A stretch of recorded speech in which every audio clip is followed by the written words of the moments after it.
Hi friends, red sauce pasta ரொம்ப டேஸ்டியாக ஈஸியாக எப்படி பண்ணுறதுன்னு பார்க்கலாம். அதுக்கு நான் இன்றைக்கி பெண்ணை பாஸ்தா வெரைட்டி எடுத்திருக்கேன். அது ஒரு 20 மினிட்ஸ் நல்லா வேக வச்சு எடுத்துக்கோங்க. இன்னொரு கடாயில் ஆயில் சேர்த்துட்டு ஒரு 4 பெங்களூர் தக்காளியை நல்லா வதக்கி வேக வச்சு பேஸ்ட் பண்ணி எடுத்துக்கோங்க.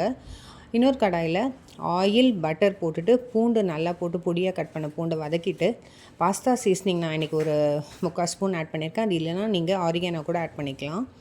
அதுக்கப்புறம் ஒரு ஸ்பூன் காஷ்மீரி சில்லி பவுடர் இதை ஆட் பண்ணிவிட்டு 2 பொடியாக கட் பண்ண வெங்காயமும் சேர்த்து வதக்கிட்டு நல்லா வதக்கணும் இதை. அப்புறம் ஒரு 3 ஸ்பூன் கெச்சப்பு, அரைச்ச தக்காளி, அப்புறம் சால்ட் ஆட் பண்ணிவிட்டு நம்ம வேக வச்ச பாஸ்தாவையும் ஆட் பண்ணிவிட்டு நல்லா வதக்கிடலாம்.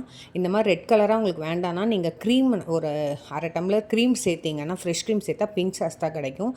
கடைசியாக சீஸ் இருந்தால் நீங்கள் ஆட் பண்ணிக்கலாம். சீஸ் இல்லாத பட்சம் இந்த மாதிரி சீஸ் பவுடர் இப்போ கிடைக்குது, அதை ஆட் பண்ணிவிட்டு இதில் நிறைய பட்டர் சேர்த்தா தான் உங்களுக்கு ரொம்ப டேஸ்டியாக இருக்கும். கடைசியில் கொத்தமல்லி போட்டு இறக்கிடுங்க.